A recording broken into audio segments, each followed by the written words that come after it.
Back after it, halfway home, Matt Murphy Show, Super Talk 99.7 WTN. I thank you for being a part of the show. Whatever time you're able to give us, we certainly appreciate that. It's 6 minutes after 5 o'clock on Super Talk 99.7 WTN and all throughout the Central Time Zone. It is day 300 of Donald Trump's second term as President of the United States of America. That's out of 1,460.5.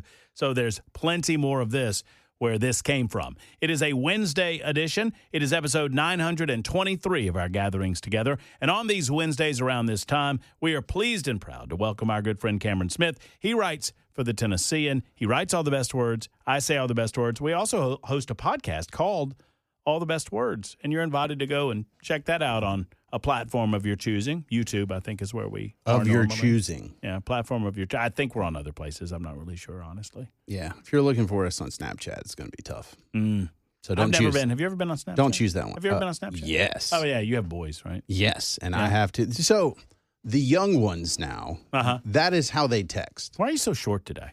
Because the dang chair you switched out. It's super weird. I was trying to do a solid to our guests, and it failed. Jackson and I tried to switch out, the broken chair that you were making fun of us about with the pew, pew, pew thing, and it looked like a gun. Yes, and it's better to not get my arm cut open. And but so we switched it out thinking it would be better, and it was not. Although it works for me because everyone's lower than me now, so, Now I know how Georgia feels when they play Alabama. You a little nervous?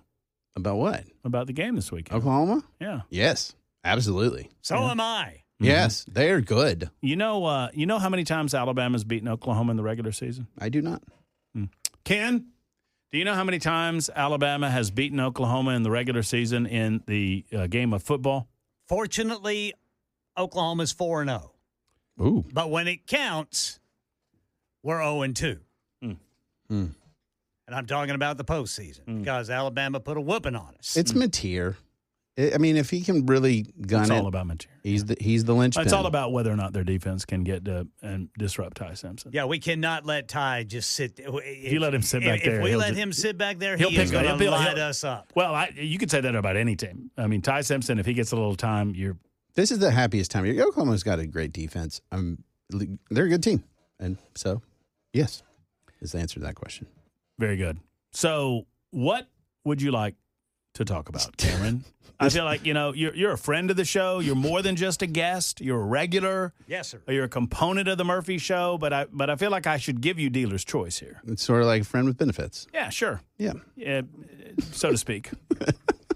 If you want to make it gross. Let me throw up in my mouth a little. Sure. It's Wednesday. It's fine.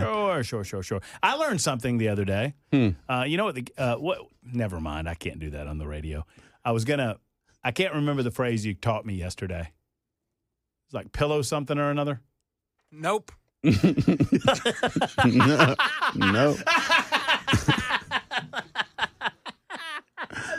Jackson's like, value my job. No. And I didn't teach you. It was Joseph Bonanno of 3HL. Okay, fine. I think I remember it. So it is a target-rich environment right now for punditry. Trump is famous for saying that they're not sending all their best people. Here recently, he said we don't have the best people either here. He did. Which is weird. The Laura Ingraham interview was a mess. It was. And I love the man. A mess. And I like Laura Ingraham too. So I think she did her job. Yeah. 100% she did her job. And she did her job in a relatively respectful way. And he was respectful of her. Yeah. In as much as they were disagreeing. Oh, we're not going to agree on this, so that's fine. But I just think some of his positions on a couple of these issues, I mean, particularly the 600,000 Chinese nationals coming in. Students, yeah. Yeah, the students, and the only way that we can support our university, well, the hell with these universities. If our universities can't exist without Chinese students coming from China to go to them, then maybe they shouldn't exist. Well, this is what happens when you have, sort of government off the cuff, right? Trump goes off the cuff. He just says, here's what I'm thinking and feeling, and he just had a string of zingers that doesn't even make any sense. The idea that 600,000 Chinese students at our universities is the most MAGA thing ever is just not true at all. But our man can have a bad week and we can still support him. Sure. And I feel it's important to say that because people get their booties hurt a lot if they feel like you're coming after the guy. But it's 600,000 Chinese. Mm-hmm. I think his thoughts on the filibuster were misplaced. That's a policy thing, it's just whatever. wrong on a nerdy policy thing. 200,000 in stimulus. No, thank you. Please stop. We don't need more free money.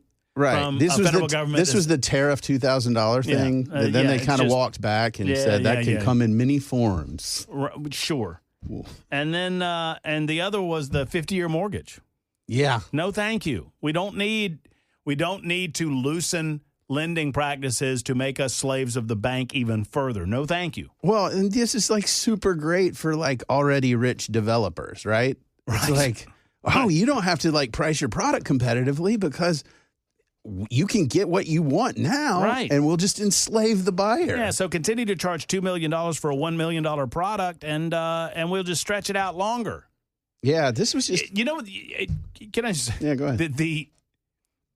The one of the first things I learned, I had a great mentor in my life, and you know, because my grandpa was my grandpa, and he was common sense, salt of the earth, but he wasn't wise in the ways of some of this crap that you have to put up with, like financing and all of that. But I had a woman that I called her mama because she was like my mother. She helped me get into college. She helped me fill out the financial aid papers. Her name was Mary Ruth. And Mary Ruth taught me about car buying. And she said the first thing, when you walk onto an auto lot, the first thing they're going to want to know is how much are you looking to pay a month?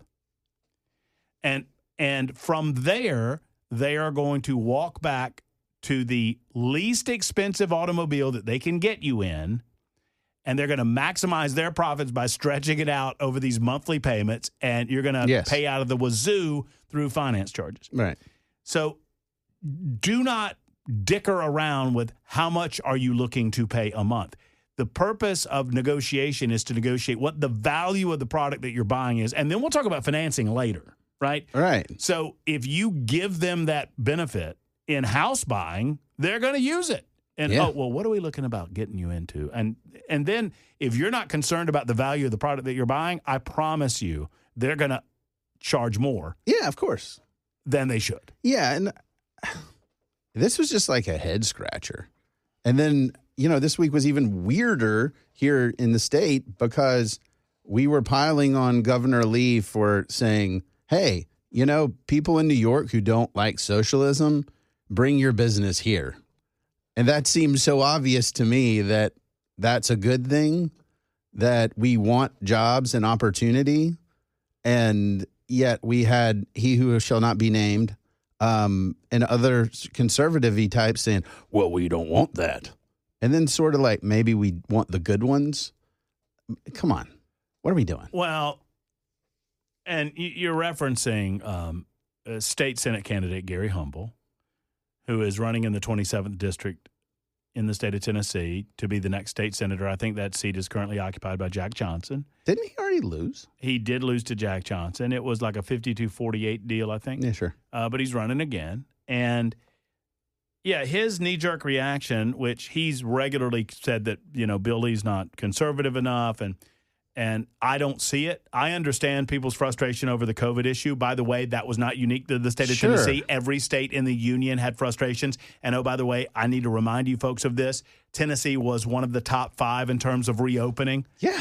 I mean, they were before a hell of a lot of states, including the one that I was in, Alabama. I was in Alabama screaming, Florida's open, Tennessee's open, why are we not open? So, I mean, it could have been a hell of a lot worse. Point being, apparently he's just going to be against anything that Bill Lee's for. And so when they do this stupid thing in New York, selecting a socialist to be the mayor of New York City, as Cameron notes, Bill Lee comes out and says, hey, if you're a business owner and you're a little worried about that, and you're of a like mind, come on down to the state of Tennessee. We've got low taxes. We believe in freedom. We believe in security. We believe in jobs. And we've got a great workforce. And it's not like we don't advertise that. Right. Hey, I don't know if you know this. We're a real conservative state. So if you're super liberal, it's going to be tougher here. Right. Right? Right. You already know that. And for the most part, and so the concern is, and I heard from a lot of people that said, we're full, we're full, we're full. Well, Well, are we?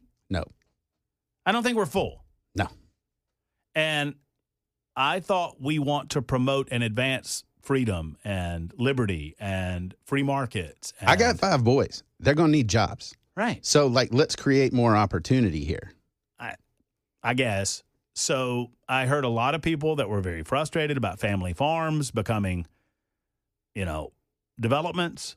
Okay, I understand that. And I sincerely do understand that. But that's not what we're talking about. We're talking about attracting companies like Oracle. Do we not want companies like Oracle in Tennessee? Do we not want Elon Musk investing in Tennessee? Do we not want companies like In-N-Out Burger moving their headquarters to the state of Tennessee? Can we talk about the family farm thing?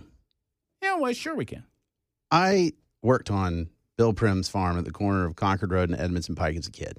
I worked on Billy Edmondson's dairy farm that's now the Governor's Club. I have a sense of nostalgia for the family farm. Are we actually saying that we need to tell farmers that you've been busting your can your whole life and you have an opportunity for your kids to have generational wealth? And no, you can't do that. You can't sell. Right. Or you can sell, but we get to tell you who you're allowed to sell to. You know who does that? Socialist. Right. Well, and my point is, if and there are areas I want to say, and I could be wrong, and I'm not trying to call you guys out. Y'all correct me if I'm wrong, but I think Cottontown is this way, where if you decide you want to live in a community of like-minded people that don't subdivide, there are places for you. Yes. Yes. I mean, where they won't sell under 5-acre parcels to Sure. people to keep the subdivisions out. Run for a city council. Local government can determine zoning and determine particulars about that type of thing. And let me explain.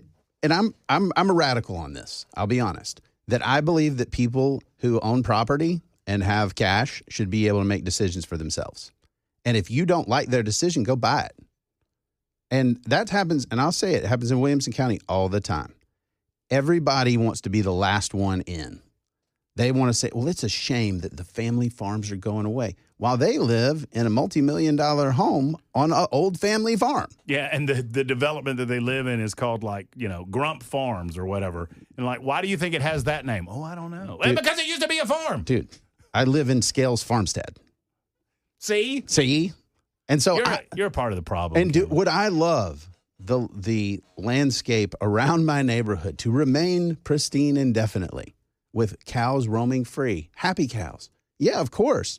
But you know what? For, I don't know, $500 million, I can have that.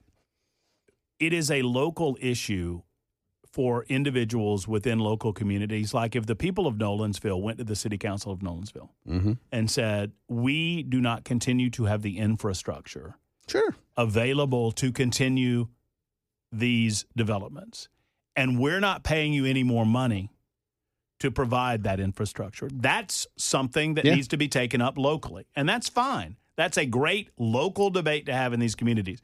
But to suggest that that is a state or a federal issue or whatever. Right. And, oh, by the way, government serves best. That serves only when absolutely necessary. And I'm with you, and I'm kind of a radical on this point too, that if I have something to sell and someone wants to buy it, how dare a third party come in, whatever that third party's interest is, and tell me that I have to manipulate the terms of the sales between two willing parties to fit their desires, their need. You don't have anything to do with this. Yeah, where the Governor's Club is right now, it was a dairy farm.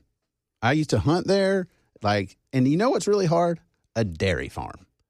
And to me, to tell that family, hey, you can't sell this land to a developer and then go buy another farm further out so you don't have suburbia encroaching on you, is insane. Because who am I to tell them what they need to do? And I get it. I understand it. I like pretty stuff too, but pay for it. Don't use government to get what you want, because that just makes you a socialist. 1636, I was just kidding. Sometimes my snark gets ahead of me. While you were talking, I went on the super text line, and 1636 says, we're full. And I said, you from here? And he said, yes. 1.25 hours of traffic every day, one way. I'm sick of it. And my response was, I hate electricity. I mean, look, and 1636. I'm just joking. Please don't be mad at me about that. That is a joke. The point is that you know who really, really hated the automobile? The horse and buggy people. Yeah. And you know what the horse and buggy people said? And I'm not knocking it. I understand that there's some legitimate debates to be had about, what the price of progress is. But the horse and buggy people said, y'all, we're going to lose. We're going to lose what we have. We're going to lose the quiet tranquility of our horse and buggies. And there's going to be these loud, emission belching. They sound like a lot of liberals, Right. that loud emission belching, horseless carriages traveling around, killing our young people. And look, it happened. And I mean, okay, first of all, we live in the United States, and so we have to have like freedom of movement across the state. So are you going to do like a entry test? Are you going to say we're going to check and see whether you're liberal-ish, super socialist, or what are we going to do? Well, I have respect for 1636 because at least he says he's from here, and he's always been from here. But what amazes me are the people that came from somewhere else, like Gary Humble, who 6 years ago was living in Texas, and now he's running around going, we're full in Tennessee. And like, what are you talking about, dude? I grew up here, so a lot of y'all are going to get bounced before me.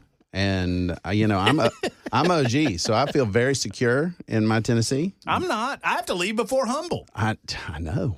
I mean, if we're just, yes, Jackson. Bye. Don't worry. He'll give you a pass, because he's the decider on this stuff. I guess so. I guess so. Me? I mean, No, you. Not you. Of course not you. Yeah. Weirdo. Yeah. Who's the decider? Grumble. Gary Humble. He's Grumbly Humble? He's the one that gets to decide. Because after he made an ass of himself, right, coming out saying, oh, Bill, how dare you ask business to come to this state? No. And I'm like, and I pointed out, and I think that's kind of dumb. Yeah. And he went on his website, and he basically said, well, of course I'm not talking about the good people. Okay, here's a question for you. Well, then who's the good people? What's the most liberal company you can think of? Meta? I don't know. Maybe Google. there are more. Google? Starbucks? Okay, sure. Starbucks. Starbucks. Okay. Starbucks says, you know what? Washington gets too cold. We are moving our headquarters to Nashville. Do you say no to that? Grumble does. But that's my point. I mean, if they're Right. we're going to invest, I don't know, like a couple $1 billion. Oracle's pretty. It's my understanding Oracle's not exactly No, conservative, we don't. I mean, but if they're you, building a gajillion dollar campus on the shores of the Cumberland River, and Meta says, I'm going to invest in $1 billion data center in Tennessee. Are you going to say, well, we don't think you hold our values. I feel like you might be too liberal with your data.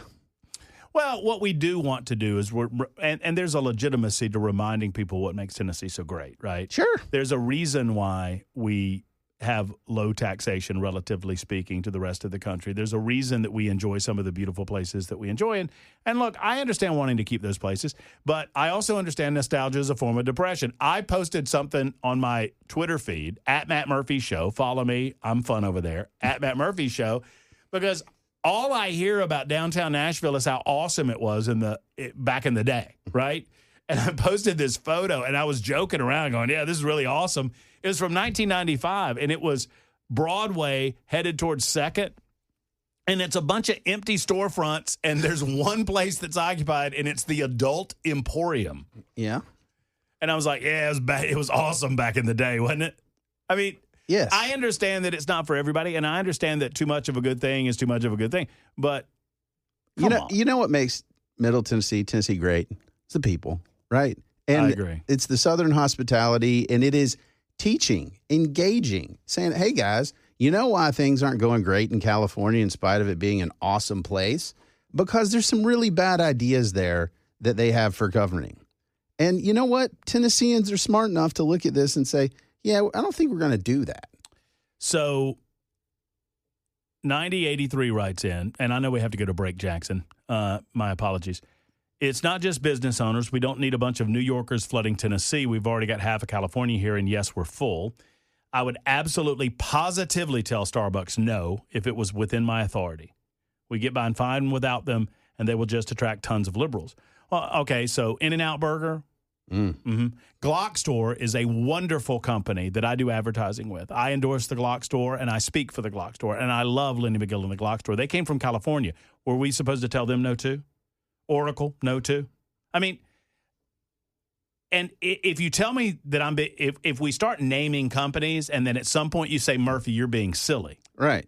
I say to you, okay, then are you the one that gets to decide what's silly and what's not silly, or are we going to allow the free market and the free exchange of movement and ideas to be the principle that we rely on? Yeah, that's a wild freedom and liberty, man. It's a weird crazy thing. It's a weird thing. 615-737-9986. It's the Murphy Show on Super Talk. Super Talk 99.7 WTN. Listen, I love all of you guys, and I appreciate all of you. Armchair PD says I-24 should be for native Nashvillians only. IDs required.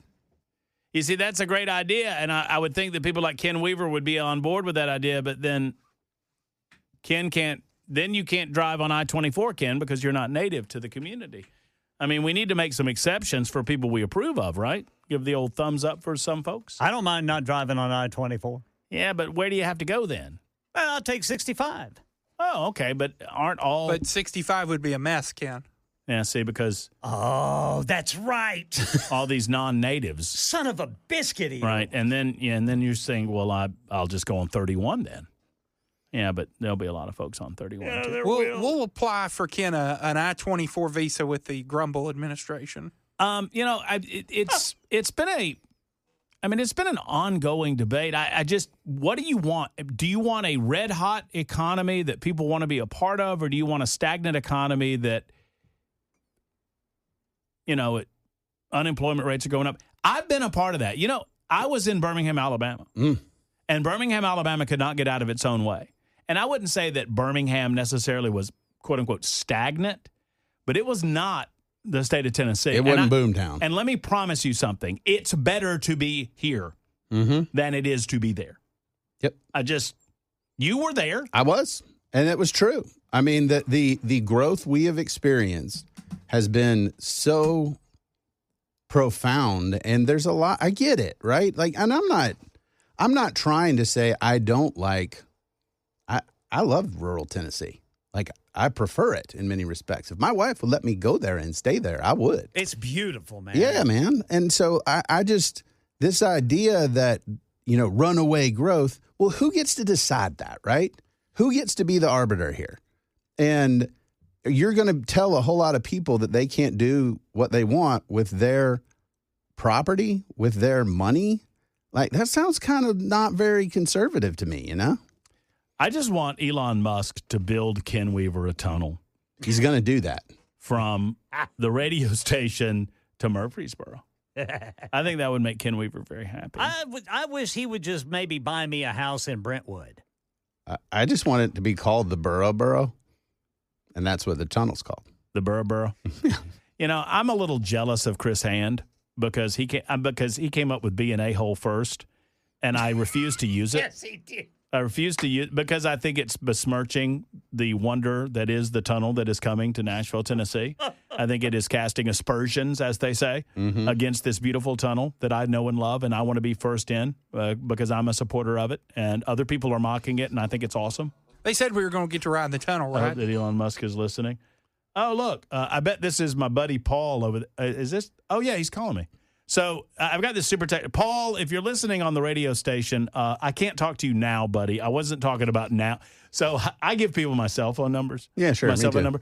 So, and people get surprised that I do that. I'm like, whatever. I just want to answer the phone. So I got a brand new phone, by the way. iPhone 17. Look at you. Oh yeah, I'm very fancy. I got me an OtterBox. That's the liberal phone, right?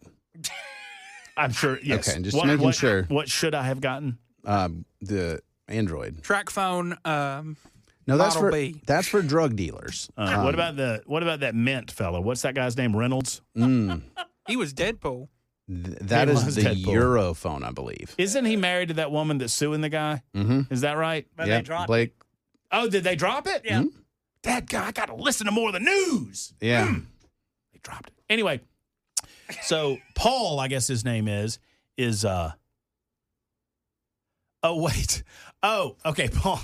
So Paul, okay, I just realized I don't think I should read any of this right now because I thought Paul was accusing me of being a liberal, and he was like yelling and screaming about me and my liberal ways and how I'm such a square peg in a round hole. And I responded to him by saying, hey, friend, appreciate you. Give me a call anytime you want. This is Matt Murphy. I'm certainly no liberal. And now he's saying that he wasn't talking about me. He was talking about Chad. Freaking Chad. So I'm sorry. Chad, you'll have to take it up with Paul. Yeah, I want us to all be real conservative. I just don't want us to use the power of government to control other people because it's not, you know? I agree. Hey, Jackson. Yes. What do you want? It's time for Nincompoops in the News.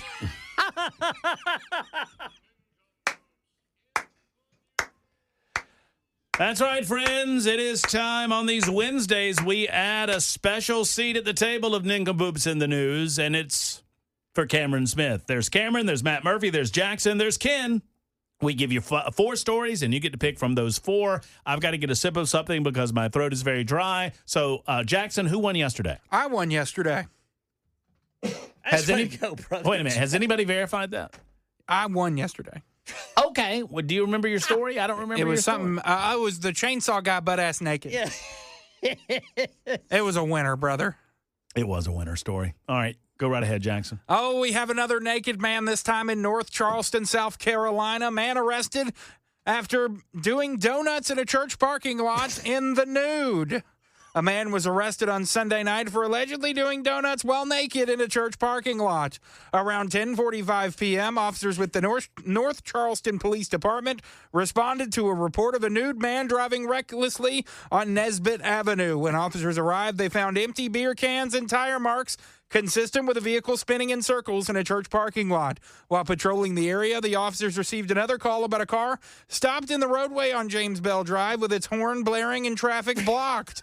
The driver, identified as 36-year-old Brandon Jordan of North Charleston, was found wearing only underwear and a tank top with a blanket or robe wrapped around him.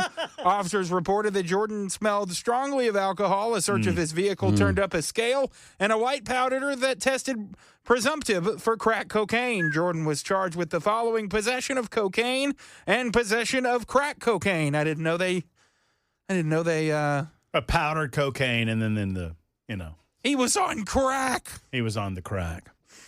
I don't know the difference. Does crack cocaine and cocaine, do they make you act different?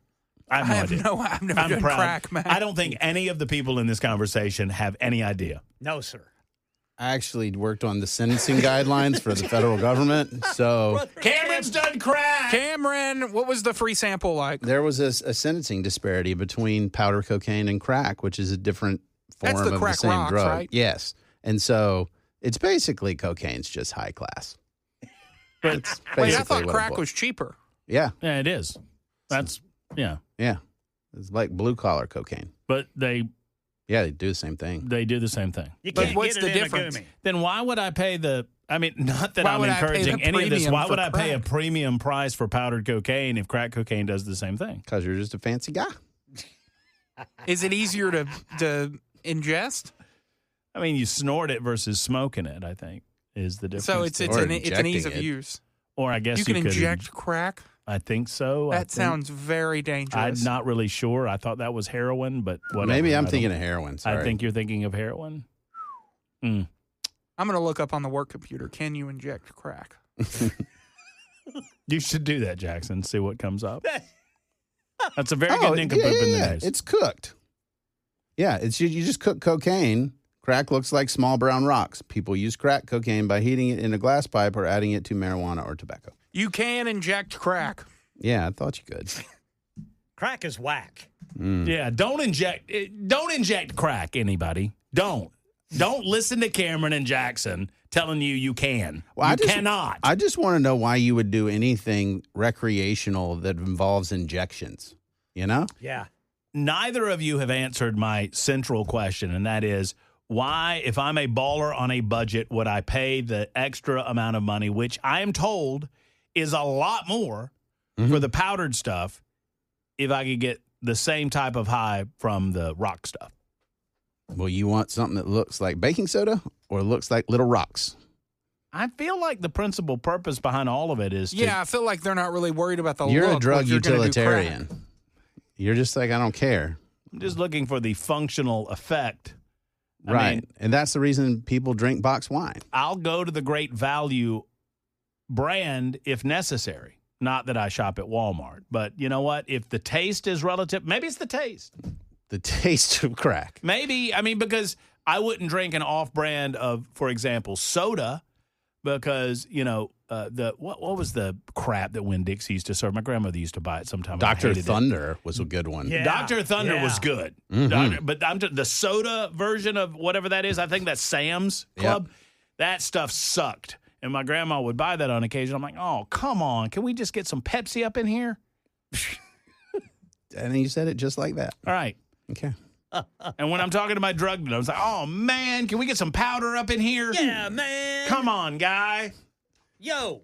This is not a family show. You want to go next? Sure, buddy. Sure. We all have to tell me if you got this. This one came with body cam footage, which is great. A Florida man was allegedly running from law enforcement earlier this month, and he barricaded himself. Investigators say they were able to identify a suspect of a stolen Ford F-350 as Keith Rogers after he bought lumber at Home Depot using the truck.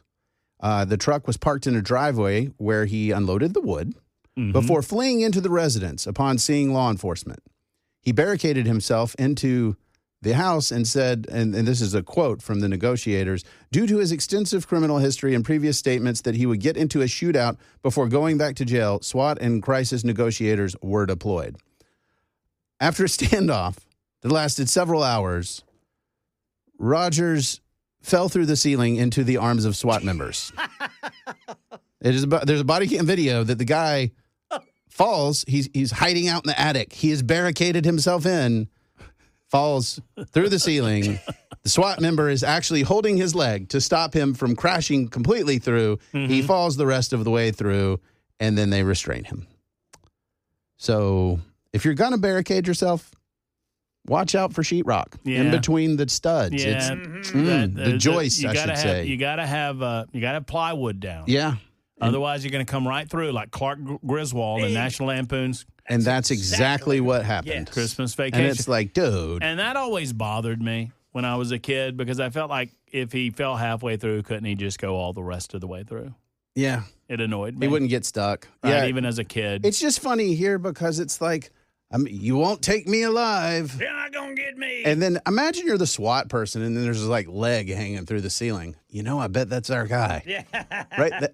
Yep, that's look him. at there. Do you remember Bob Sykes Barbecue outside of Birmingham? I do. In Bessemer, Alabama. Remember that guy? Mm-hmm. So this was a story. This would have been a fabulous Nincompoop in the news back in the day. Bob Sykes Barbecue was a great local barbecue joint just outside of Birmingham, Alabama in Bessemer. One day, Bob Sykes comes in early in the morning to get the fire pit going, to get the to get the butt on the old smoke, and start the process of making the barbecue. And he sees two naked legs dangling out of the top of his chimney. A guy had tried to sneak into his restaurant by going through the chimney and had gotten all greased up and stuck. He eventually wriggled out of his pants, which fell, and so he had no pants on, and he was stuck and had been stuck there all night with his bare ass dangling out of the chimney. And Bob Sykes, so they call the cops. They have to get him out of the chimney, and they left behind the greasy pants, and he framed the pants and put them up in his restaurant as a symbol of the man's stupidity. Mr. Ken Weaver. Yes, sir. You're an nincompoop. All right, boys. Lawn guy hosted bash with homeowners away. Landscaper allegedly threw party while homeowners were out of town. And neighbors were not pleased to see dozens of guests flowing into a party in Weddington, North Carolina Saturday, so they alerted police to the situation. And when authorities arrived, they found 37-year-old Michael Brown, who they say had invited several hundred guests to the party and charged them admission. Brown first claimed he was the homeowner, then said he was the grandson of the owners. And then police said, after several additional epic failures at telling the truth, he finally admitted he was the lawn guy and had no relation to the homeowners whatsoever. Baller. As for the actual homeowners, they were on vacation at the time. Police broke up the crowd, and per the press release, many of the partygoers doubled down on their criminal behavior as they decided to leave the area recklessly in their cars, which led to numerous traffic stops. Police also noted property damage at the home. As for Brown, he was arrested and charged with breaking and entering, contributing to the delinquency of a minor injury to real property, obtaining property by false pretenses, and second-degree trespassing. He was freed on bond. Oh, was he? Yeah. Well, And he said he hopes the homeowners will still let him do their lawn care. I mean, probably not, but maybe. maybe. Who Why knows? not? They might be understanding. Bold play to go for keeping your job. I feel like I might be repeating a nincompoop, but Uh-oh. Jackson will tell me if I am. Florida man, 7-Eleven? No? Keep okay, going. I'm going to keep going. A Florida man who apparently mistook a 7-Eleven toilet for a Ritz-Carlton bathroom was arrested for striking a female clerk in the face with a wad of chewing tobacco. Ring any bells yet? No, this is a new one. I'm all good, and I think I've got a winner. He was arrested for striking a female clerk in the face with a wad of his chewing tobacco due to his concern about the convenience store's, quote, lack of toilet paper. Investigators say Dalton Albert, 40, entered the business around 8:30 in the morning to utilize the bathroom facilities. That's a quote. Seen in this mugshot here, and he looks like a winner. Albert subsequently argued with the victim, Razia Sultana, over the lack of toilet paper in the bathroom.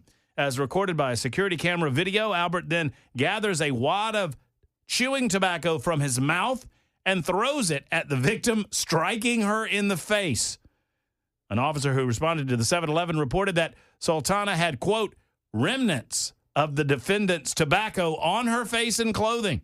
Charged with misdemeanor battery, Albert was booked in the county jail and was released on $1,000 bond. My goodness gracious. Just ask politely for some TP and be done with it. That's a waste of good tobacco. That is also a waste of good chewing tobacco. I would agree with you, Ken Weaver. There you go. That dude is a bona fide nincompoop. That's how we play nincompoops in the news. Super Talk 99.7 WTN. Vote Cameron. I wouldn't advise it. Vote Jackson. Nah. Ken Weaver? Yes, sir. Probably. Remember what I said yesterday? Or Murphy. What? A vote for Matt Murphy is a vote for socialism. Yeah, you didn't explain it yesterday either. Because you were outsourcing to Hand, and, Hand had the story, and he gave it to somebody who didn't. My story was original today. I don't care. 7-Eleven, All-American, chewing tobacco, 7-Eleven, All-American, spitting on the people. Come on, man. I'm trying to go to the bathroom in the 7-Eleven. That's got every element of the United States of America that you want in a nincompoop story. That's how we play nincompoops in the news on Super Talk.